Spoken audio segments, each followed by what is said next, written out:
మహిమ ప్రభావములు ఆయనకి లేక ప్రభువైన యేసుకి చెల్లును గాక. అందరూ ఆమేన్ చెప్పండి. ఒక్కసారి కూడి వచ్చిన మీరందరూ రెండు చేతులు పైకెత్తి స్తోత్రం మంచిదండి. ఈరోజు దేవుని యొక్క వాక్యంలోకి వెళ్ళటానికి దేవుడు నాకు సహాయం ఇచ్చాడు. ఇందానికి మీకు సహాయం ఇచ్చిన దేవుడే చెప్పడానికి కూడా నాకు సహాయం ఇచ్చాడు. ఆయన సహాయం లేకపోతే నేను చెప్పలేను, మీరు వచ్చి కూర్చుని వినలేరు. అయితే ఆయన సన్నిధిలో మనము ఆలోచించవలసిన విషయాలు చాలా ఉన్నాయి. ముఖ్యంగా మన జీవితాలలో మనము ఎంత ఎత్తుకి ఎదిగాము, ఎంత ఎత్తుకి ఆత్మీయంగా మనం నడిచాము అని ఆలోచన చేస్తే నా మట్టికి నేను అంత ఎత్తుకి ఎదగలేదు అనేది అభిప్రాయమే కలుగుతుంది. ఎన్ని ప్రసంగాలు చేయడం ఉంది, ఎన్ని రాత్రులు ప్రార్థన చేయడం ఉంది, ఎన్నిసార్లు ఉపవాసం ఉండడం ఉంది, ఇంకా నాకు లోటుగానే ఉంది దేవుని సన్నిధి. అందుకే మాటి మాటికి దేవుని ఎదుటికి బలహీన పడినప్పటికీ కూడా కనబడడానికి గల కారణం ఏంటంటే ఆ లోటుని సరి చేసుకోవడానికి, ఆ పరిస్థితిని సరి చేసుకోవడానికి దేవుని ఎదుటికి మన కుటుంబాలు రావాలి. ఈ విషయం సంఘం అనేక సార్లు సంఘానికి ప్రకటించడం జరిగింది. విన్నవారు, ఆ మాటను గైకున్నవారు వచ్చి దేవుని సన్నిధిలో దేవుని సావాసంలో కూర్చుని వారి జీవితాల్లో దేవుని యొక్క నామాన్న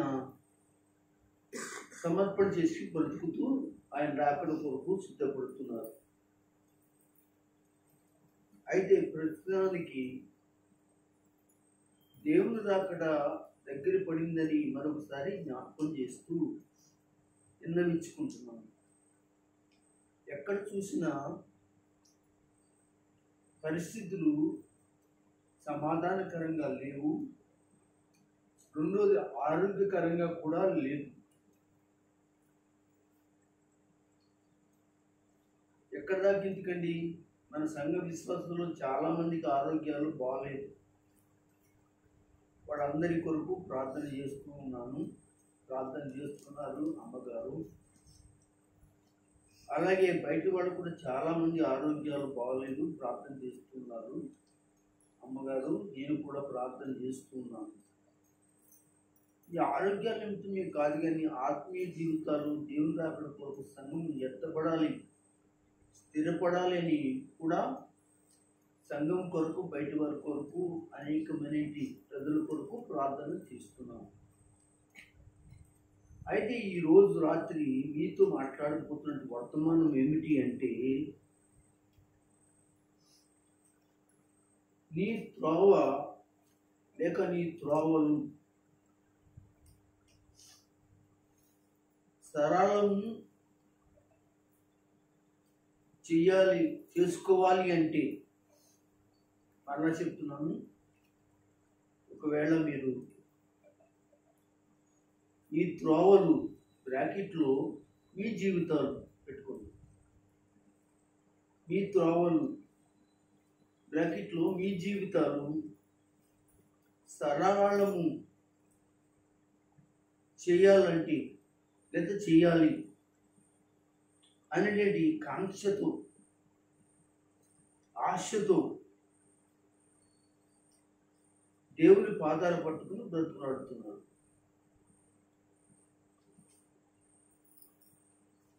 బ్రతిమలాడాలి కూడా. దేవుని సన్నిధిలో కూర్చోవాలి కదా. మొదటగా ఆయన సన్నిధిలో కూర్చోవడం నేర్చుకోవాలి. మొదట రావటం నేర్చుకోవాలి. ఆయన సన్నిధిలో ప్రార్థించడం నేర్చుకోవాలి. ఆయన సన్నిధిలో దేవుడు ఏం మాట్లాడతాడో దాన్ని బట్టి మనం ప్రార్థన ఏం చేయాలో అనేది చాలా ప్రాముఖ్యమైనదిగా మీకు ప్రభు పేరట తెలియజేస్తూ, మనమే కాదు కానండి, బైబిల్ గ్రంథంలో మహాజ్ఞానులైన వారు, మంచి సదవులైన వాళ్ళు, అలాగే రాజకీయంగా రాజులైన వాళ్ళు, దేశాల్లో పరిపాలన చేసినటువంటి మహానుభావులు బైబిల్ గ్రంథంలో ఉన్నారు. వారందరూ కూడా ప్రార్థన చేసిన వారే. వారందరూ కూడా ప్రభుని బ్రతిమాలుకున్న వాళ్ళే. మరి అంతటి వాళ్ళే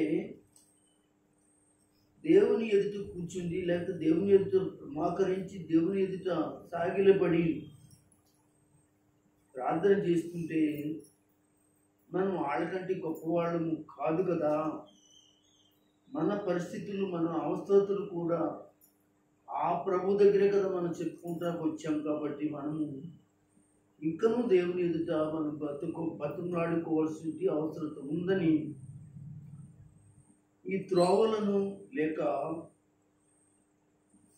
ఈ జీవితమును సరళం అవ్వాలంటే కొన్ని విషయాలను నేర్చుకోవాలి, కొన్ని సంగతులు నేర్చుకోవాలి. ప్రియమైన దేవుని సంగమా, దేవుని పిల్లరా, నేను 4 విషయాలు చెప్తాను. ఏమిటి ఈ 4 విషయాలు అంటే, నా జీవితాలు కానీ మన త్రోవలు కానీ సరళం చేయబడాలి అంటే 4 విషయాలు. నీ ప్రవర్తన అంతటి యందును ఆయన అధికారమునకు ఒప్పుకోవాలి. 2, దేవుని మార్గముల యందు నడుచుకోవాలి. 3,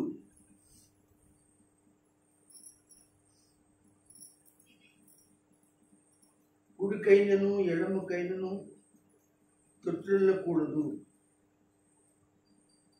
4, యథార్థముగా జీవించాలి. ఇవి నీ త్రోవలకు, నీ జీవితానికి సరళత తీసుకుని రావడానికి దేవుడు కృప చూపుతాడు. అందరూ చెప్పండి ఆమేన్. ఆమేన్ చెప్పండి.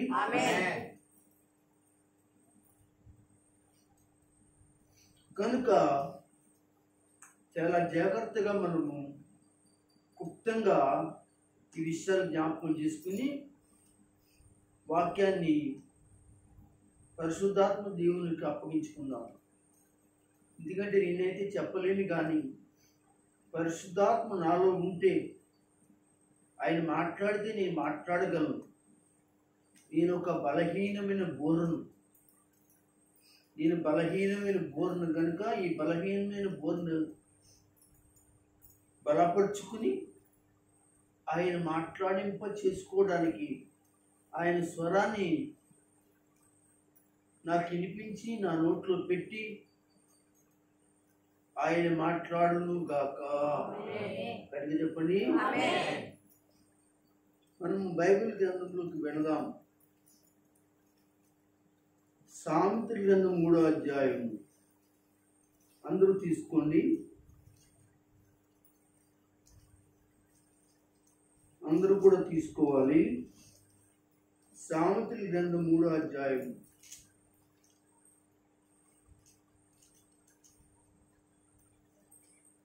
6వ వచనాన్ని చదవండి.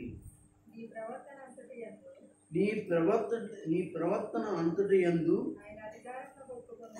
ఆయన అధికారమునకు ఒప్పుకొనుము. ఆగండి. ఎప్పుడు? అప్పుడంటే ఎప్పుడు? పైన చెప్పిన మాట, నీ ప్రవర్తన అంతటి యందు దేవుని అధికారమునకు, మనుషుల అధికారానికి కాదండి. కొంతమంది ఇంట్లో ఆడవాళ్ళు తన భర్త అధికారమును బట్టి చర్చికి వస్తారు, ప్రార్థనకు వస్తారు, ఇంట్లో ఏ కార్యక్రమాలు చేస్తుంటారు. మంచిదేనండి. దైవికంగా ఆలోచన చేస్తే, ఆత్మీయంగా ఆలోచన చేస్తే, దైవికమైన విషయాల్లో మనము ముందుకు వెళ్ళాలనుకుంటే స్త్రీలైన పురుషులనే కానీ దేవుని అధికారమునకు మనం ఏం చేయాలి? ఒప్పుకోవాలి.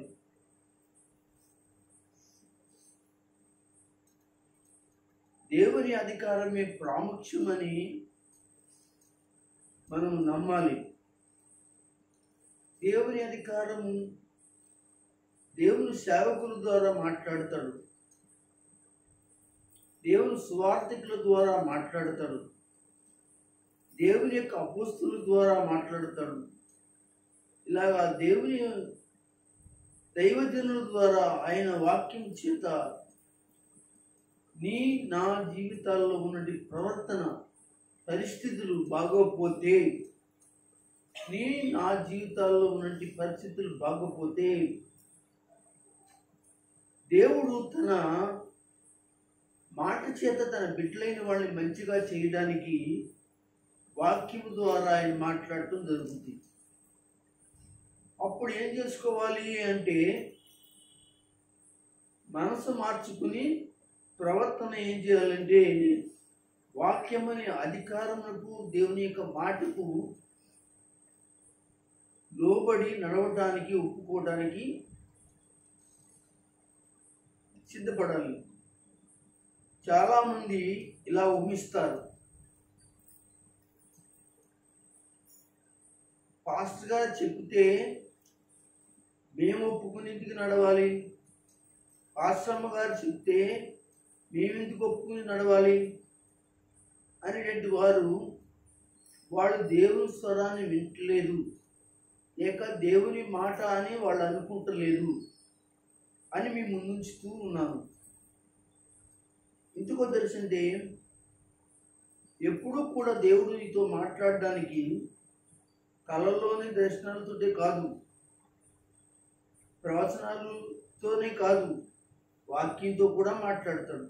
కొంతమంది ప్రవచనంతో మాట్లాడితేనే దేవుడు నాతో మాట్లాడాడు అని అనుకుంటారు.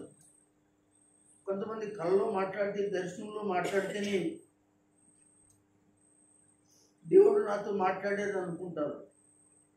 కానీ అనాది కాలం నుండి, లేక పూర్వకాలం నుండి ఆయన తన కుమారుడైన యేసుక్రీస్తు ద్వారా మాట్లాడుచున్నాడు. దేవునికి స్తోత్రం చెప్పగలరా?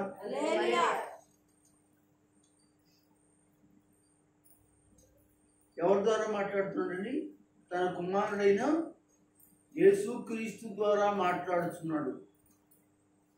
ఆ యేసుక్రీస్తు తన దాసుడైన వారికి తన వాక్యాన్ని ఇచ్చి, తన దాసులైన వారిని ఆత్మచేత నింపి, ఆ ఆత్మ ద్వారా తన యొక్క వాక్యములను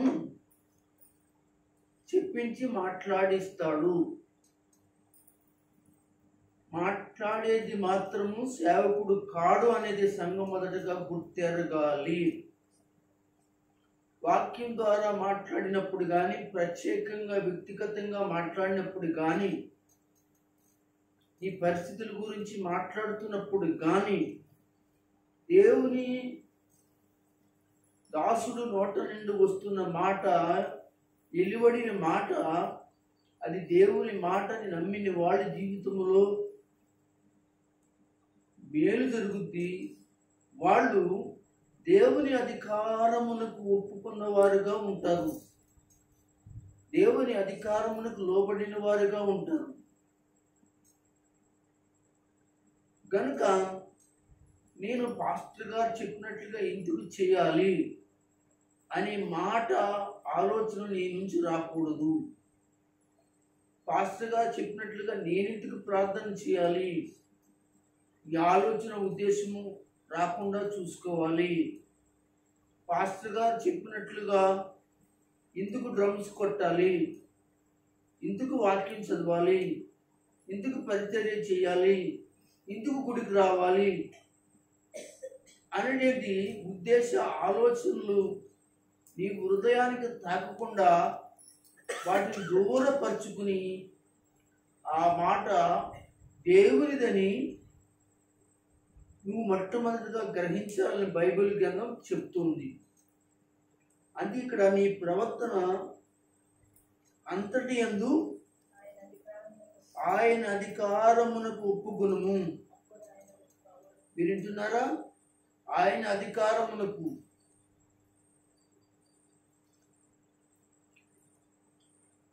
ఎందుకంటే ఆయన అధికారం దేవునికి సేవకులకు ఇచ్చాడు. మీరు వెళ్ళి సర్వలోకమునికి సర్వ సృష్టికి ఏం చేయమన్నాడు? చెప్పమన్నాడు. అంటే ప్రతి ఒక్కరికి మరి చెప్పి సంఘాలు కట్టి ఆయన రాజ్యాన్ని భూమి మీద సిద్ధపరచమని చెప్పాడు. ఆయన ఎప్పుడు మాట్లాడుతూనే ఉన్నాడు. హెబ్రీయులకు రాసిన పత్రికలో 1వ అధ్యాయం 1వ వచనం చదవండి.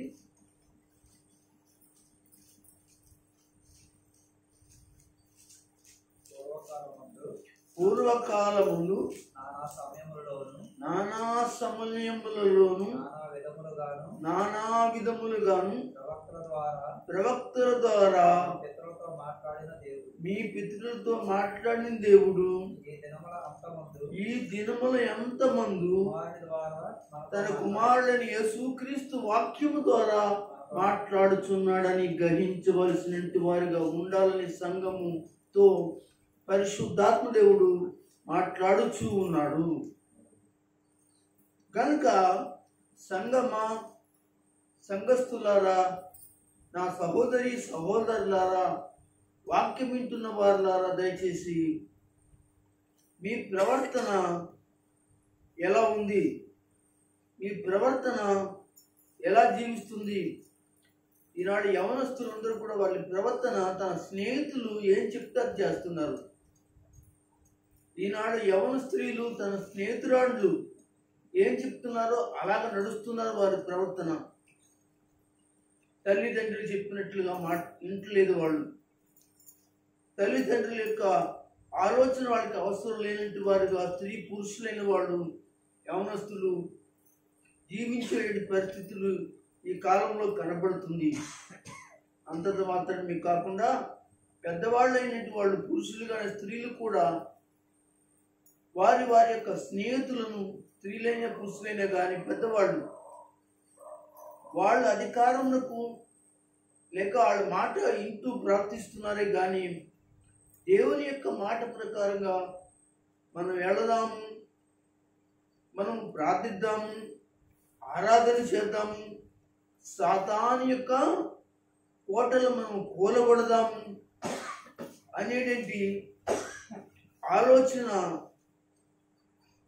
పరిశుద్ధాత్మ దేవుడు సేవకుడు ద్వారా చెప్తున్నప్పుడు కూడా వాడు తిరస్కార బుద్ధితో ఏం చేస్తున్నారంటే దేవునికి దూరంగా ఉంటూ జీవిస్తూ ఉన్నవారు చాలా మంది పెద్దవాళ్ళు కూడా ఉన్నారు. దయచేసి మా తల్లులారా, తండ్రులారా, దయచేసి నేను చెప్పేది ఏంటి అంటే అలా కాకుండా మీరు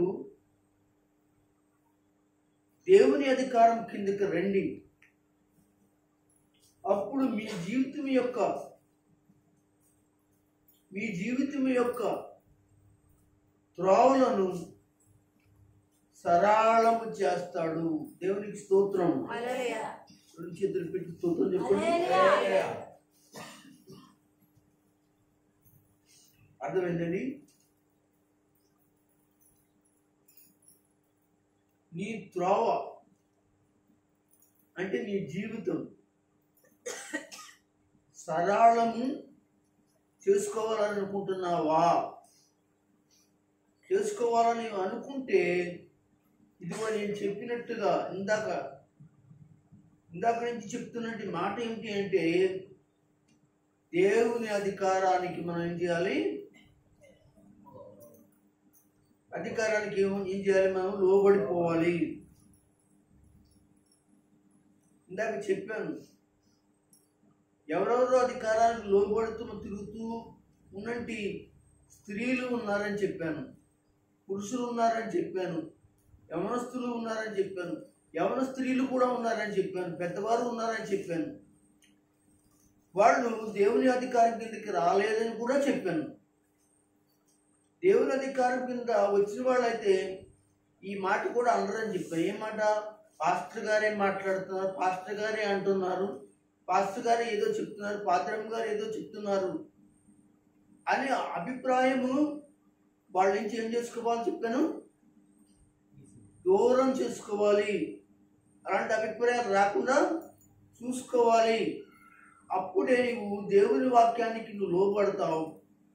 అప్పుడే నీవు దేవుని సన్నిధిలో జాగ్రత్తగా బ్రతకడానికి నీ ప్రవర్తన అంతా దేవుని ఎదుట చూసి దేవుడు ఏం చేస్తాడంటే నీ పనులన్నీ ఏం చేస్తాడు? నీ జీవితంలో సరళమైపోతాయి. సరళమైపోతాయి. ఏమైపోతాయండి? సరళం. సరళం అంటే సదును చేయబడతాయి. సరళం అంటే సాఫీగా చేయబడతాయి. ఇక్కడ ఓ పాట పాడుతుంది ఓ పాఠం గారు, ఆ పాట ఒకసారి పాడదామా? కోనలు కదలిపోవాలి, మార్గము సంక్రమవాలి,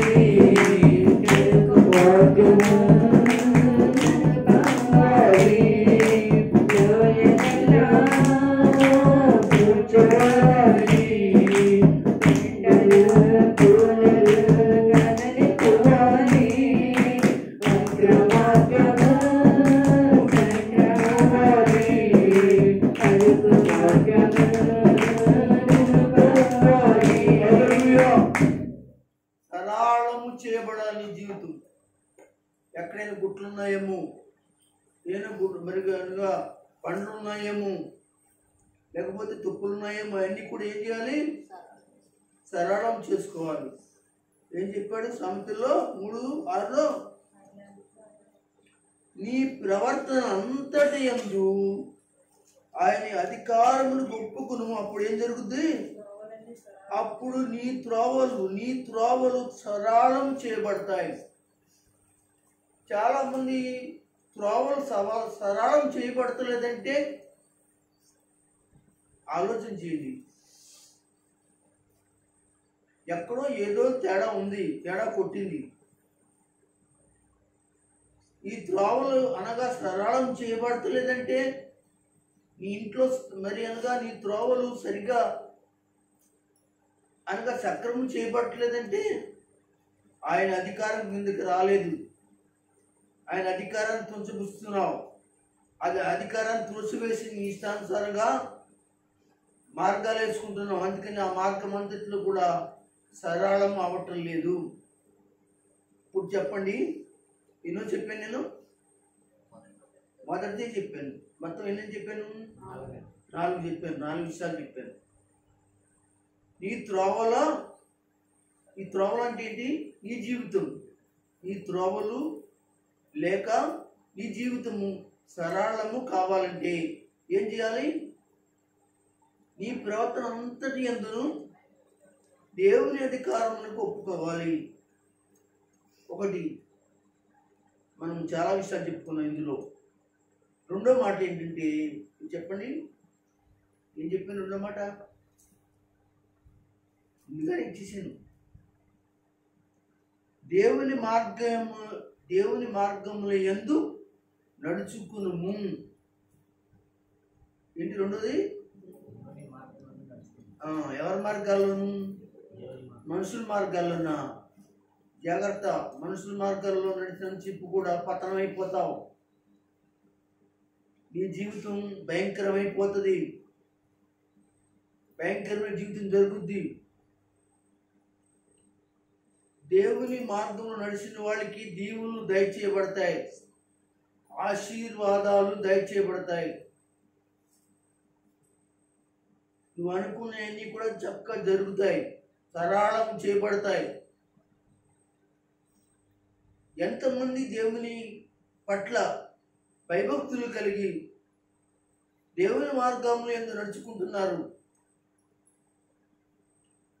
ఆలోచన చేయండి. ఈ సమయంలో సంఘంలో చాలామంది దేవుని మార్గాలు మానేశారండి, మనుషుల మార్గాలే చేస్తున్నారండి.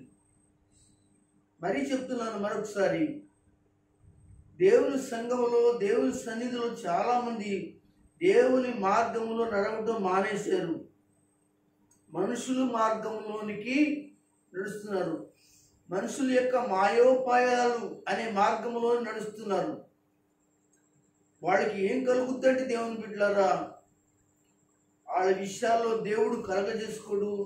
వారి జీవితంలో సరళత అనేది మాత్రం జరగనే జరగదు.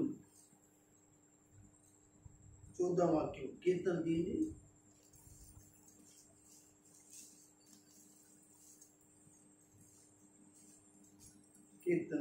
కీర్తనలు 27వ కీర్తన. అందరూ తెరవండి. 27వ కీర్తన 11వ వచనం చదవండి. యెహోవా నీ మార్గము నాకు బోధింపుము, నా కొరకు పొంచి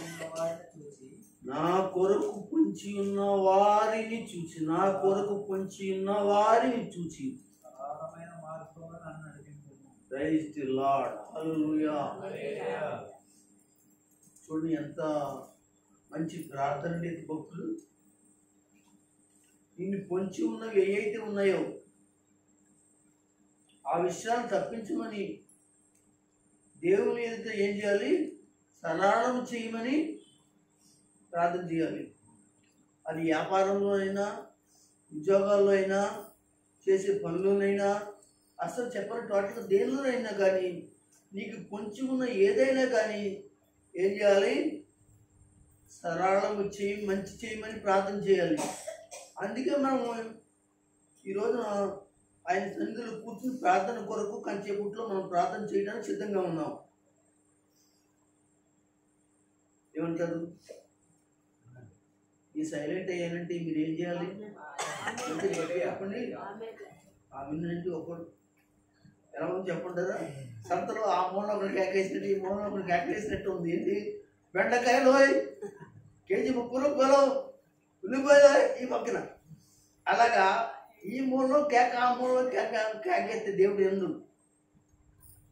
దేవుడు అనగా వినాలంటే సాతాను భద్రవాలండి. ఇంటిని ఇందాక మన రామకృష్ణ గారు పాడిన పాట, ఏం పాటది? పాటలు పాడితే ఏంటంటే సాతాను కోటలు. దేవుని స్తోత్రం. ఏంటది? పాటలు పాడితే సాతాను కోటలు ఏమైపోతాయి? కూలిపోతాయి. అవును, పాటల్లో కూడా సాతాను గజ గజ గజ గజ ఉడికిపోతానికి తెలియదు. దేవుని పాటలు అంటే అడిగి భయం, దేవుని వాక్యం అంటే అడిగి భయం. అందుకే పాడేవారు ఏమంటే ప్రార్థించేవారు అంటే ఆయనకి చాలా భయం. అందుకని పాడేవారికి, దేవుని సన్నిధిలో ఆరాధన ద్వారా పాడేవారు, ఆత్మతో పాడేవారు తక్కువైపోయారు. కనుక సాతాను కోటలు కోలాలి అంటే ప్రార్థనే కాదు, పాటలు కూడా అవసరమే. కొంతమంది మార్చబడాలి అంటే పాటలు కూడా కావాలి. అంటే సాతాను కోటలన్నీ కూడా కోల్చబడాలి అంటే ఆ మనిషి ఏమైపోతాడు? మార్చబడతాడు, యేసులోకి వస్తాడు. దేవుని స్తోత్రం. వస్తాడా రాడా? ఒకసారి చెప్పండి.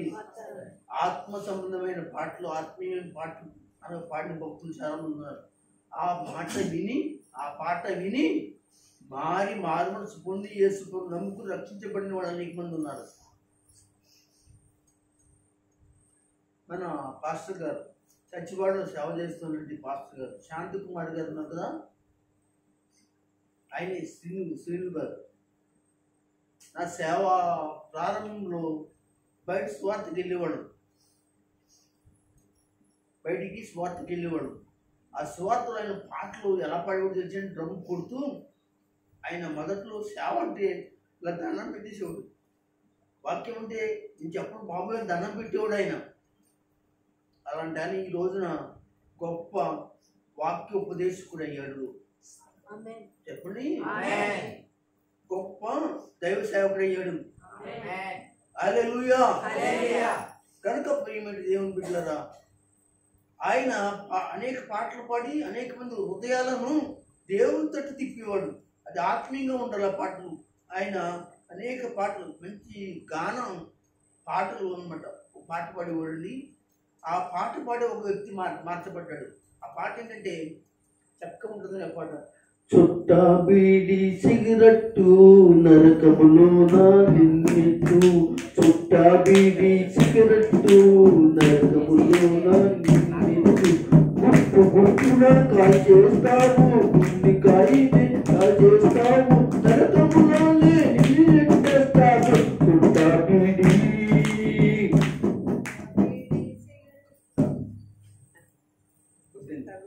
ఈ పాట పాడేది ఒక ఈదులో మీటింగ్స్ పెట్టేవాడు. మేము చాలా కష్టాలు పడ్డామండి. సేవ అంటే మేమే ఊరికి రాలే. ఊళ్ళో ఈ రోజున సంచులు పట్టేసుకుని ఎవడు వచ్చేస్తే వాడిని చేర్చేసుకుని ప్రార్థన చేసుకున్నారు. కానీ ఎంతెంత మట్టి లోటు ప్యాంట్లు పైకెట్టుకుని సైకిల్ ఎక్కి లేకపోతే నడిచి వెళ్ళి, అది అనగా వీధుల్లో కరెంట్ లేకపోయినా ఈది కరెంట్లు చూసుకుని అనేకమైన సువార్తలు చేశాం. ఎవరు? ఆ సత్యవాడలో ఉన్నది ఆ సేవకుడు. అలాగే రాలింగ్లో ఉన్నది జేఎస్ రావు గారు. ఆయన కూడా నా సేవలో ఎంతో సహకారం వాడు. ఆయనతో పాటు మధ్య మధ్యలో అప్పుడప్పుడు కూడా అప్పగట్ల నుంచి స్వతంత్రరాజయ్య గారు, ఆయన సేవలో ఉన్నాడు, వీళ్ళిద్దరు సేవలో లేరు. ఇలాగ మాతో ఉంటూ ఉంటూ ఉంటూ ఉంటూ దేవుని కృప ఏమైందంటే, ఆత్మ ఏమైంది అలా వెనుక వచ్చింది. వాళ్ళు ఈ రోజున మంచి సేవలో చేస్తున్నారు. ఒక ఆయన మంచి సేవ చేస్తున్నాడు. ఏమండి, జేకే గారేమో సేవ చేస్తున్నాడు, బైబిల్ కాలేజీ కూడా నడిపిస్తున్నాడు. దేవునికి స్తోత్రం. చచ్చిపోయాడు. ఆయన మంచి వాక్యాన్ని పరిశుద్ధాత్మ చేత అందిస్తున్నాడు. కనుక ఆయన అధికారములకు లోబడిన వాళ్ళు ఎవరైతే ఉంటారో, అలాగే ఆయన మార్గంలో నడుచుకున్న వాళ్ళు ఎవరైతే ఉంటారో, వాళ్ళ జీవితాన్ని ఏం చేస్తాడంటే సరళం చేసి ఉన్నతమైన పరిస్థితుల్లోకి దేవుడు తీసుకొస్తాడు. చెప్పండి. ఇక్కడ అంటున్నాడు యెషయా గారు, క్షమించండి, కీర్తన 27వ అధ్యాయం 6వ వచనమా 11వ వచనం చదవండి. యెహోవా నీ మార్గములు నాకు బోధింపు. అదండి మనం అడగవలసింది ఏంటిది? దేవుని అడగాలి. అడుగుతున్నారా మీ కుటుంబంలో? దేవుడా నీ మార్గాలను బోధింపు అడుగుతున్నారా? మీ పిల్లల కొరకు, నా పిల్లలకు నీ మార్గం బోధించమని అడుగుతున్నారా? అది అడగట్లే. మా పిల్లలకి అది లేదు, ఇది లేదు, అలాగుండా లేదా ఉండాలని అది అడుగుతున్నారు. ఆత్మీయ జీవితం బాగుంటే అన్నీ వాళ్ళకి వచ్చేస్తాయి. అది తెలియకోకుండా నా పిల్లలు నీ మార్గంలో నీ బోధలో నడిపించు ప్రభువా. వాళ్ళ కొరకే పొంచి ఉన్నది శత్రువు చేతిలో నుంచి వాళ్ళని నడిపించడానికి వాళ్ళని సరళమైన మార్గంలో కొంచెం ప్రభువా. ప్రార్థన చేస్తున్నావా? నీ ప్రార్థన చేయమని పిల్లలకి నేర్పించేవి అసలు మొదట్లోనే లేదు. ఇప్పుడు ఏం చేస్తారు? మేము వెళ్ళట్లేదు కదా కాబట్టి అండి, పెద్దోళ్ళు మేము అవతలేదు కాబట్టి పిల్లలన్నా పంపిస్తున్నామండి. పెద్దోళ్ళు మేము వెళ్తలేదు కాబట్టి మా యొక్క ఇంట్లో పెద్దోళ్ళు పిల్లలైనా పంపించచ్చు కదా అని అంటున్నారండి. పంపించారు, ఏంటి లాభం? అలాగలాగలాగలాగా ఏమైంది? వాళ్ళ జీవితంలో లోకంలో కలిసిపోయింది. ఆనాడు చెప్పాడు సేవకుడు, ఆనాడు మాట్లాడే సేవకుడు వాక్యం మాట్లాడింది, వద్దమ్మా అలా చేయకండి అంటే మేము వెళ్ళపోయి వాళ్ళు వెళ్ళకపోతే ఎలా కుదురుతుందండి? మా తాత ఒప్పుకుంటలేదండి, మా మామ ఒప్పుకుంటలేదండి, మా ఎవరో ఒప్పుకుంటలేదండి, వాళ్ళు ఒప్పుకుంటలేదండి అని అన్నాము. ఇప్పుడు వాళ్ళ పరిస్థితి బయట తీసుకురావడానికి వాళ్ళని ఒప్పించు. ఎవరైతే ఒప్పుకుంటుందో వాళ్ళు ఒప్పించు, వాళ్ళని రప్పించడానికి వాళ్ళు ఒప్పించు. కుదరదు. ఎవరు ఏడవాలి? మళ్ళీ నువ్వే ఏడవాలి. ఈ కుటుంబంలో నువ్వే ఏడవాలి, లేదంటే సేవకుడు ఏడవాలి. ఎందుకంటే ఆత్మీయంగా పెంచాడు కాబట్టి. ఆ ఏడుపు ఎవరికి? తల్లికి, తండ్రికి, దైవ సేవకుడికి, సేవకురాలకి ఆ ఏడుపు బొబ్బలు ముందుగానే చెప్తాడు సేవకుడు, ముందుగానే సూచిస్తాడు. మాట అందాక చెప్పాను కదా, ఇప్పుడు స్టార్టింగ్లో దేవుని సేవకుడు మాటే చెప్పాను కదా. దేవుని సేవకుడు చెప్తాడు, ప్రవచనం ద్వారా మాట్లాడక్కర్లేదు, దర్శనం ద్వారా మాట్లాడక్కర్లేదు, ఇంకా కథ ద్వారా మాట్లాడక్కర్లేదు. అనగా పాస్టర్ గారి నోటు మాట ఏదైతే చెప్తున్నాడో అది నువ్వు చేయాలి. అది చేస్తే, అది నీ పిల్లలు చేస్తే నీకు నీ మార్గం సరళం అవుతుందని ఇందాక నీ ప్రవర్తన అంతటి అధికారం ముందు దేవునికి నువ్వేం చేయాలంటే ఒప్పుకోవాలన్న దాంట్లో చెప్పుకొచ్చాను. సరే, ముందుకు వెళ్దాం. ఎందుకంటే నేను వాక్యం చెప్పను, ఎందుకంటే నీ పిట్టగత్తలు చెప్పను కాబట్టి. పిట్టగత్తలు చెప్పు కూడా వాక్యమును ఒక 40 నిమిషాలు పిట్టగత్తలు చెప్తారు కాబట్టి. కనుక ఇక్కడ ఏముందో తెలుసా అంటే, చక్కటి మాట, చాలా మంచి మాట. 10వ వచనంలో రాయబడిన మాట ఏంటిది? నా తల్లిదండ్రులను విడిచినను యెహోవా నన్ను చేరతీస్తాడు. దేవునికి స్తోత్రం. ఏం చేస్తాడు? ఇక్కడ కూర్చున్న పెద్దవాళ్ళు, మీ తల్లిదండ్రులు లేకపోతే మీ పిల్లల తల్లిదండ్రులు అనుకోండి, ఎవరైతే కావచ్చు, విడిచినను యెహోవా ఏం చేస్తాడు? ఎప్పుడు చేరతీస్తాడు? 11వ వచనం చేస్తే చేరతీస్తాడు. చేరతీసేస్తాడు. ఎలా చేరతీస్తాడండి? చెప్పండి. కింద వచనాన్ని మనం చేయాలి. ఏంటది? యెహోవా నీ మార్గము నాకు బోధింపు. ఆయన బోధిస్తుంది, ఆ బోధకు నువ్వేం చేయాలి? రియేట్ అవ్వాలి. ఆ బోధకి నీకు గుచ్చబడాలి. పేతురు వాక్యం చెప్తుంది, ఏం చేయబడింది? గుచ్చబడింది. గుచ్చబడిన అనే దానికాడ ఏముందో తెలుసా? నొచ్చుకుని ఉంది అంటే మార్చబడ్డారు అనమాట. నేను గుచ్చబడ్డానండి, నేను నొచ్చబడ్డానండి, గుడికి రానండి, నేను పాస్టర్ గారితో మాట్లాడండి, నాకు ఏదో పాస్టర్ గారు ఉన్నారండి. ఏంటిది? గుచ్చుకుంటే అలాగా, గుచ్చుకుంటే అలాగా అంటే ఏంటి? గుచ్చుకుంటే నొచ్చుకుంటే అక్కడ ఏం రాశాడు దేవుని వాక్యంలో? నువ్వు మార్చబడి మనం తిరిగి దేవుని కొరకు బతుకటానికి పూర్తి సమర్పణ చేసుకున్నావు అని అర్థం. అక్కడ నీ మాటలేంటి? నీ ఉద్దేశం ఏంటి? అదా చాలా మంది మీతో కూడా చెప్తున్నా, నొచ్చుకుందని, గుచ్చుకుందండి, పొడుచుకుందని చెప్తే మీరంతా ఎంత అందంగా వింటారో తెలుసా? వింటారు కదా, అది నిజమేనండి, ఎంత బారో, అది కరెక్టేనండి, ఎంత బారో. కానీ నువ్వు కూడా ఇంకా మారలేదు, నీకు పొడబడలేదు, నీకు గుచ్చబడలేదు అంటే నువ్వు కూడా మార్చబడలేదు. లేకపోతే ఏమంటావు తెలుసా? సిగ్గు సారం లేదా మాట చెప్తాకి అని నువ్వు మాట్లాడతావు, గట్టిగా చెప్తావు. ఇలా గద్దించి బోధకుడు ఈరోజు సేవకులు అక్కర్లేదు అండి. కావాలా? స్తోత్రం చెప్పండి. కావాలా? అక్కర్లేదు కదా, పోనీ. కాకపోతే కాకపోయింది. నేను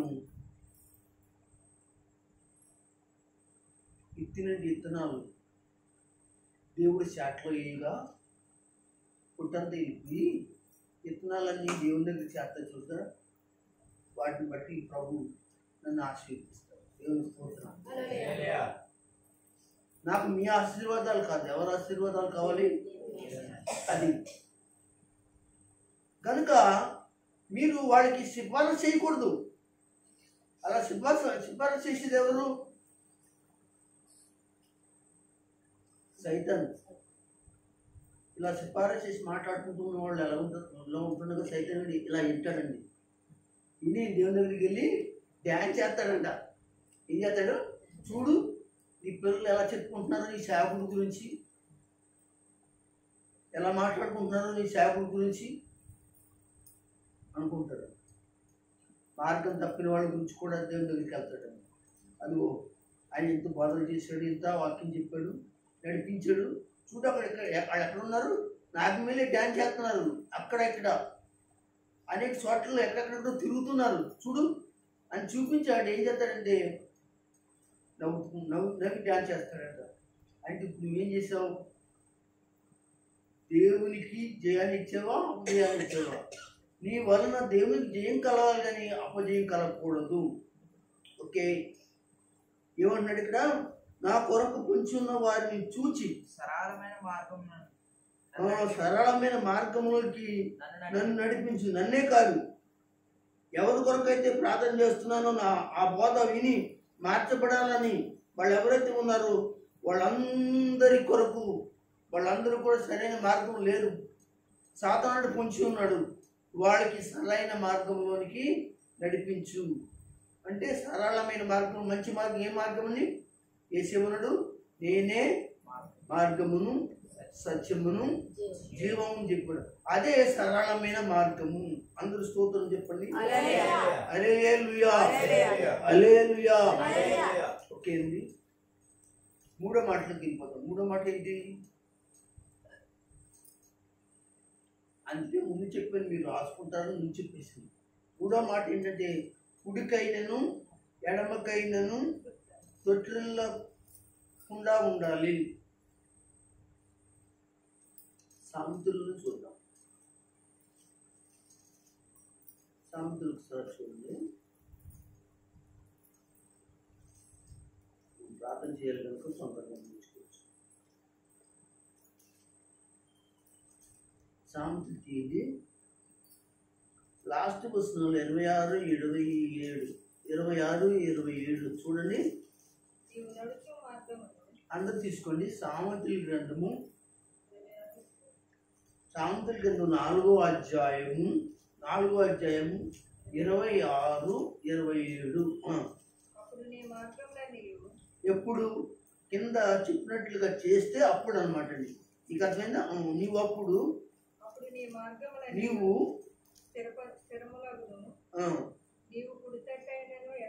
అది కాదు, 26 ఇచ్చారు. నీవు నడుచు మార్గము సరళం. అవును, అవుతుంది. థ్యాంక్స్. చూడండి, దేవుడు చేస్తాడా, మనం చేసుకోవాలా? మా పాస్టర్ గారు అక్కడ ఏమనుంది చదువు? ఒక్కలేదు చదువు. అవును, మనమే చేసుకోవాలి.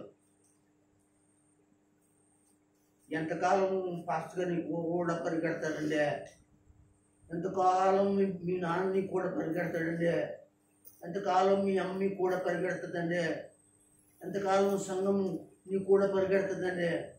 నీకు నీవు సరళం చేసుకోవడానికి వాక్యం మరోసారి వినపడుతుంది కదా. చేసుకోవాలి, నువ్వు మార్చుకోవాలి, నువ్వు మంచి జీవితంలోకి రావాలి. ఎంతకాలం అండి ఆ జీవితం?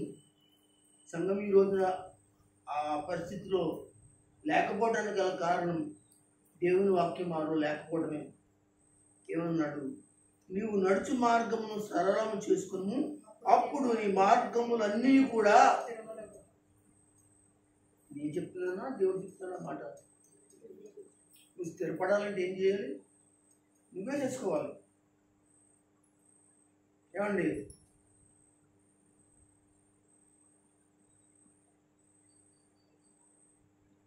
నువ్వు స్థిరపడాలంటే ఏం చేసుకోవాలి?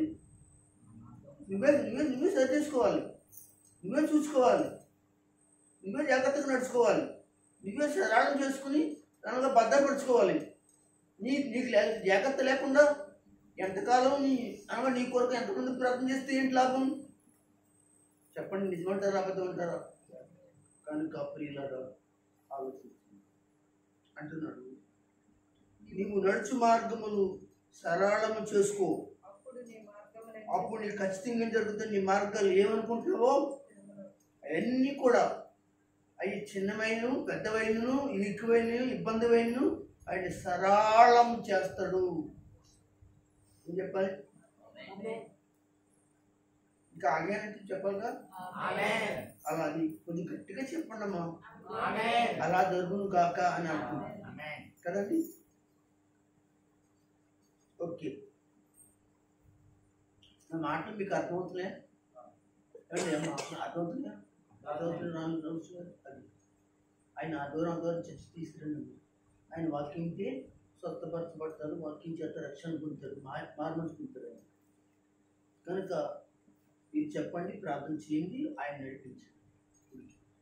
అప్పుడు ఆయన అనుకున్న ఏదైతే తన బలహీనత ఉందో దేవుడు సరళం చేస్తాడు, సాఫీస్ చేస్తాడు, గొప్ప కార్యం చేస్తాడు. హల్లెలూయా. అది కనుక ప్రియమైన దేవుని బిడ్డలారా, ఈ సామెతల గ్రంథంలో చెప్పబడిన మాట మనం చూసుకున్న మాట ఏంటి అంటే 4వ అధ్యాయంలో మాట ఏంటంటే, నీవు నడుచు మార్గమును సరళం చేసుకో. మరలా చెప్తున్నాను, చేసుకో. అది ఆడోళ్ళైనా మగోళ్ళైనా ఎవరైనాను. అప్పుడు ఏం జరుగుతుందంటే, నీ మార్గాన్ని నువ్వు సరి చేసుకుంటే, నువ్వు తెన్నం చేసుకుంటే, జాగ్రత్తగా చూసుకుంటే, దేవుడు అప్పుడు ఏం చేస్తాడంటే, నీవేమైనా ఈ మార్గం, నీ యొక్క మార్గాలు ఎన్నై ఉన్నాయి, ఆలోచనలు ఎన్ని ఉన్నాయో, నీ పరిస్థితులు ఎన్నై ఉన్నాయో, ఏమేమి కావాలో, ఏం అవసరతలు ఉన్నాయో, వాటన్నిటిని కూడా దేవుడికి వెంటనే స్థిరం చేస్తాడు. దేవుని స్తోత్రం. ఇప్పుడు అస్థిరంగా ఉంటున్నామేమో, జాగ్రత్త. అస్థిరమైన పరిస్థితుల్లోనే పదులెడుతున్నాం, పగలాడుతున్నాం, దేకులాడుతున్నాం. ఇంకా తెలుసుకోకపోతే ఇంకెలాగా? ఎందుకంటే ఇంతకు ముందు వాక్యాలు వినేటప్పుడు చెప్పేటప్పుడు అనగా కొంతమంది బయటకు వెళ్ళిపోవడం వల్ల వాళ్ళ వాక్యం నాటుకోలేదు, అందుకే వారు దిగుతారు, స్థిరత్వం లేకుండా పోయింది. ఇంకా అంటాడు, నీవు కుడి తట్టికైనను ఎడమ తట్టికైనను తిరగకము, నీ పాదము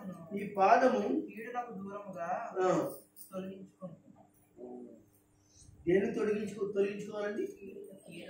అబ్బాయి, గుడికి రావడం తొలగించుకుంటాం, ఆరాధన టైం రాకుండా ఉండడానికి తొలగించుకుంటాం, ఏమండి పాటలు పాడడానికి తొలగించుకుంటాం, ప్రార్థన చేయడానికి తొలగించుకుంటాం, వాక్యం చదవడానికి తొలగించుకుంటాం, పరిచర్య చేయడానికి తొలగించుకుంటాం. కానీ దేవుడు ఏమన్నాడు? కుడికైనను ఎడమకైనా తిరగద్దు. దేవుడు మాట్లాడుతున్నాడు. ఈ మార్గంలోని కూడా సరళం అవ్వాలంటే, ఈ మార్గంలోని కూడా నీ జీవితంలో సిద్ధపరచబడి సహాయం చేయబడాలంటే, కుడికైనను ఎడమకైనా తిరుగుకో. అంతే మాత్రమే కాకుండా నీ పాదాలు ఎక్కడికి పరిగెడుతున్నాయి? కీడుకు పరిగెడుతున్నాయా? పాపానికి పరిగెడుతున్నాయా? అపవిత్రకు పరిగెడుతున్నాయా? దేవునికి దూరం చేయడానికి పరిగెడుతున్నాయా? వాటి నుండి దూరంగా ఎక్కడికి వెళ్ళాలి? నువ్వే తొలగించుకోవాలి. ఒకసారి తొలగించాడు, మళ్ళీ అందులోకి వెళ్తే ఎన్నిసార్లు దేవుడు నిన్ను తొలగించడానికి? యేసు ప్రభు ఎన్నిసార్లు సిలువ వేయబడ్డాడండి? నాకు తెలిసిన తర్వాత 40 సంవత్సరాల్లో ఒకసారి సిలువ వేయబడ్డాడు. 40 సంవత్సరాలు 40 సార్లు సిలువ వేయబడ్డా? సంవత్సరానికి ఒకసారి? అందరూ స్తోత్రం చెప్పండి. ఏమంటే వాక్యాన్ని బట్టి సిగ్గుపడకూడదండి. వాక్యాన్ని బట్టి మనం ఏం చేయాలో తెలుసు, వాసన తెచ్చుకుని మనం మారాలి, మన కుటుంబాలు మారాలి అనేటువంటి గొప్ప పరిస్థితులకు రావాలి. చేచాతులుగా నీవే నీ కుటుంబ జీవితాన్ని, నీ జీవితాన్ని చేసుకున్నావేమో ఒకసారి జ్ఞాపకం తీసుకో. వెనక్కి వెళ్ళి ఒకసారి ఏడమ్మ ఈ బిడ్డ అంటే వెళ్ళిన చోట ఒకటైతే ఇంకొకటి చెప్పేదాన్ని చెప్పేవాళ్ళు చాలామంది ఉన్నారు నా సంఘంలో. వాళ్ళంటే ఎక్కడికి వెళ్ళాడో నాకు తెలుసు, వాళ్ళకి తెలుసు, కానీ ఇలా దైవజాబు దగ్గర అబద్ధాలు ఆడేవారు. వాళ్ళందరూ దేవుని బిడ్డలారా, ఎడంకి కుడికి తిరిగి దేవుని మార్గంలో లేకోకుండా వారి జీవితాలు ఏం చేసుకున్నారంటే ఈ రోజున దూరం అయిపోయి కీడికి దగ్గరగా ఉన్నారండి. వాళ్ళు దేనికి దగ్గరగా ఉన్నారు? వారి పాదాలు ఎక్కడున్నాయంటండి? కీడికి పరిగెడుతున్నాయంట. ఈరోజు రాత్రి ఇక్కడ కూర్చున్న మీ అందరికీ చెప్పేది ఏంటంటే, అలాగే ఈరోజు రానంటి వారికి, ఈ వీడియో వింటున్న ప్రతి ఒక్కరికి, అనగా ఎంతమంది అయితే ఈ వీడియో వింటారో వాళ్ళందరికీ కీడికి దూరంగా ఉండండి. మీరు కీడికి పరిగెడుతుంటే, కీడి విషయంలో అనగా దూరంగా లేకపోతే ఏంటి కీడు? ఏంటి ఆ కీడు? ఇది ఇలాగే ఉంచండి.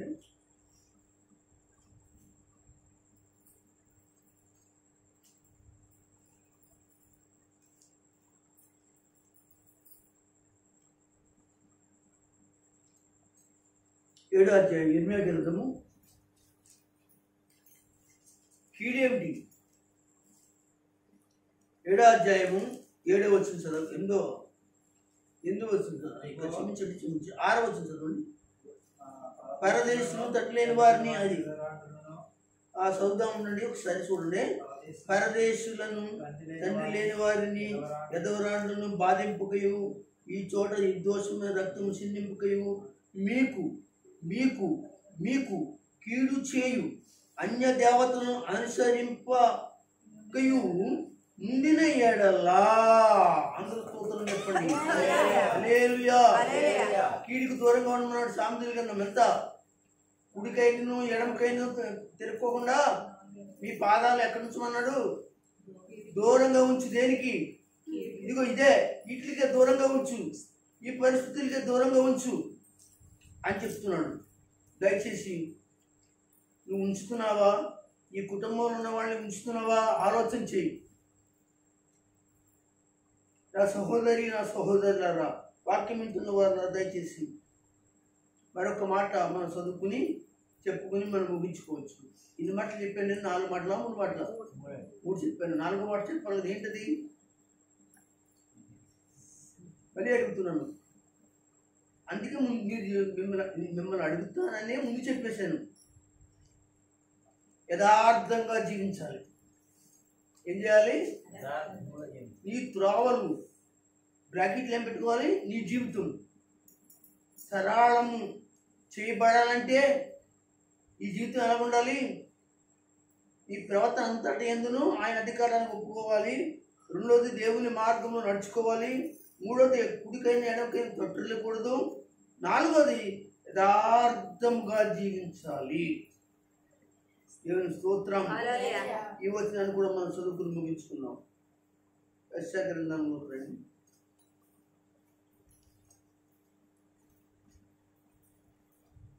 యెషయా గ్రంథం 26వ అధ్యాయం.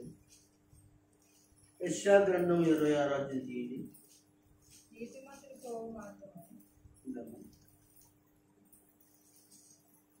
7వ వచనం. ఓకే, 26వ అధ్యాయము 7వ వచనంలో ఏముంది? నీతిమంతులు పోవు మార్గము సరళముగా ఉండును. నీతిమంతులు అంటే యథార్థవంతులు. తీసుకున్నారా? తీసుకున్నారా? నా మాట స్పష్టంగా అర్థమవుతుందా? ఒకసారి ఇంకా తొడపడుతుంది, మళ్ళీ స్పష్టంగా రావట్లేదు. మళ్ళీ నీతిమంతులు అంటే యథార్థవంతులు. మార్గము సరళముగా అంటే అక్కడ సమానముగా అన్నాడు కానీ సరళముగా.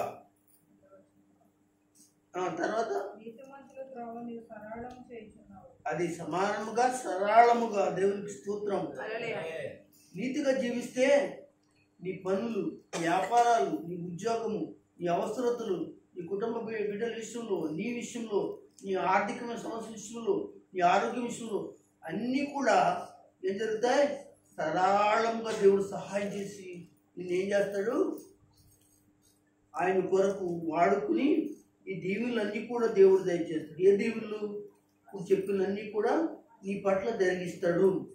కనుక నీ త్రోవలు బ్రాకెట్లు లేదా డాష్లో నీ జీవితం అని పెట్టుకుని సరళము చేయాలంటే లేదా చెయ్యము అంటే ఇవన్నీ చేయాలి.